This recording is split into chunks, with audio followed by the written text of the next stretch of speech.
This speech is my recital. I think it's very vital to rock around. That's right. On time. It's tricky. It's uptight. Here we go. It's tricky to rock around. To rock around. That's right. On time. It's tricky. It's tricky. Tricky. Tricky. Tricky. It's tricky to rock around. To rock around. That's right. On time. It's tricky. Tricky. Tricky. I met this little girlie. Her hair was kinda curly. Went to her house and bust her out. I had to leave real early. These girls are really sleazy. Munurinn á þessu og mörg af því sem aðrir eru að gera, að þeir eru að skoða hvernig ökklin er að vinna. Hérna er ég að skoða hvernig allur líkami vinnur. Þannig að ég er ekki að fara út í það að segja fólki til kaup á skóm eða eitthvað svoleiðis vegna þess að ég er miklu meira að horfa á ok, þú lendir svona fyrir fram að þig, það hefur þessi áhrif á hnéð á þér. Þess vegna ertu að fá síðnaskeiðabólgu eða semst í hnéð eða hlauparahné eða þess vegna ertu að fá beinhimnubólgu eða þess vegna ferðu alltaf í bakið. Og með þessu getur þú væntanlega svona ráðlagt fólki hvernig það getur bætt hlaupastíl sinni eða hvað? Já, vegna þess að þetta er bara komið. Þetta tók ekki langan tíma? Nei, stuttan tíma. Og svo setur þetta inn í eitthvað forrit og það nemur svona ákveðna hluti? Það er sem sagt, þar er rauninni mæli ég þetta út. Að ég set inn ákveðna vinkla, ég skoða hvernig stílinn er og síðan grein ég út frá því rauninni hvað það er sem er að gerast akkurat hér. Eigum við að kíkja á tölvuna og athuga hvort það er eins og apakossi? Skulum sjá hvað gerist. Í rauninni þá er þetta skipt í tvennt. Ég byrja hérna á þriðjudaginn bara núna á morgun, klukkan 8, þá er ég með fyrirlestur hérna á Eflingu hlaupastíl. Þar sem að verður rætt. Ég ætla aðeins að fara að tala skó en fyrst og fremst tala ég stíl og góðan stíl. Og það er ókeypis inn á þetta og bara allir geta komið. Í framhaldinu af því þá ætla ég að vera með hlaupastílsnámskeið eða hlaupastílsþjálfun. Hún byrjar hérna í bara byrjun apríl, 7. apríl hafði ég sett upp og það byrjar á því að allir sem að taka þátt að þeir fara í hlaupastílsgreiningu. Þannig að þar metum maður hvernig fólk er að hlaupa, hvað það er sem að fólk getur bætt og ef að það eru einhver vandamál, hvort sem að það er beinhimnubólga, hlauparahné, verkir í baki eða hvað svo sem það er, að þá er unnið sérstaklega með það. Hvar skráir maður sig? Heyrðu, maður skráir sig bara hérna á Eflingu. Það er í síma 461 2223. Það eru fá sætilaus. Það eru bara 10 á námskeiðinu. Og ég vill bara ekki taka fleiri. Og til þess að geta einbeitt bara almennilega því hvað fólk er að gera.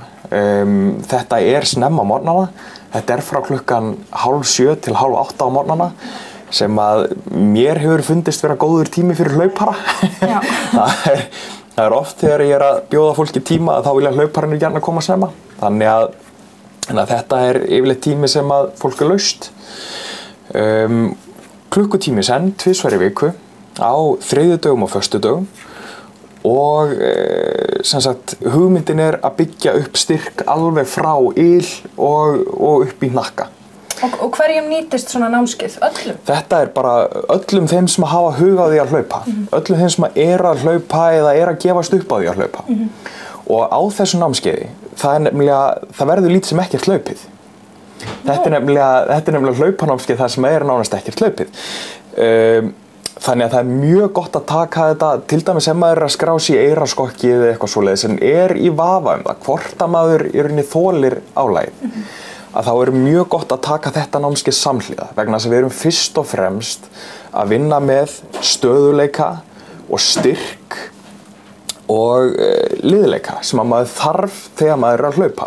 Og svo náttúrulega þetta huglæga, að maður sé meðvitaður að hvernig maður er að hlaupa og hvernig maður þarf að breyta því. Í lok námskeiðisins er svo aftur tekin hlaupastílsgreining til þess að sjá hver breytingin hefur orðið. Skoðum aðeins hvernig þetta lítur út hjá þér.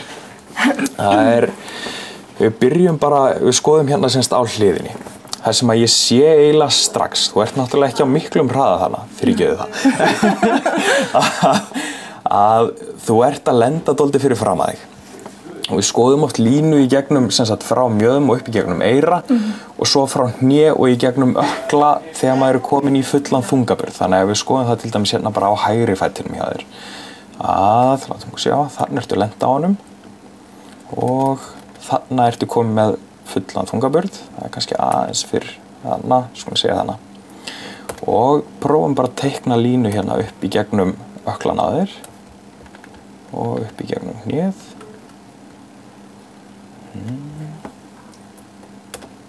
Þetta er ekkert svo slæmt. Já, það er betur en alls slæmt. Sko, þessar tvær línur hérna viljum við gjarnan séu samsíða. Og mættir vera svona eins og sentimetri aftar. Það er ekki mikið meira heldur en það. Ef að fólk er að lenda á mikið fyrir framan sig, þá er það að fá högg upp í hnéð. Vegna þess að þá er það í rauninni, þá er þetta svipað eins og ef maður var að ganga á gönguskíðum og setti stafinn alltaf í fyrir framan sig. Frekar heldur en að setja hann í rauninni aftur þannig að maður getur spynnt sér aftur. Ef maður er alltaf að setja stafinn í fyrir framan, þá er maður alltaf að bremsa sig af í hverju skrefi. Það er rauninni að sama og maður sér mjög oft þegar fólk er síðan að hlaupa. Ég sé líka að það eða dálítið orku í að spynna þér upp og niður. Og þetta er það sem að maður sér mjög oft. Þannig fyrir við í miðjan standfasan. Þannig ertu komin í fulla beygju. Skjótum á mjöðmuna þessi sirka hérna, mjöðmaliðurinn. Þannig að þá eru þannig með 133. Þannig að þú ert að fara í 47 gráðu beygju, semst niður í hnénu. Þessi beygja viljum við helst ekki að sé meiri heldur en 30 gráður. Þannig að þú ert að fara dálítið mikið djúpt niður í hnéð. Og er þetta eitthvað sem að Þetta veldur alveg klárlega álagi. Frábært, ég bara óskaði góðs gengis með þetta. Takk hérlega fyrir. Það er bara að þú kemur síðan námskeið. Já.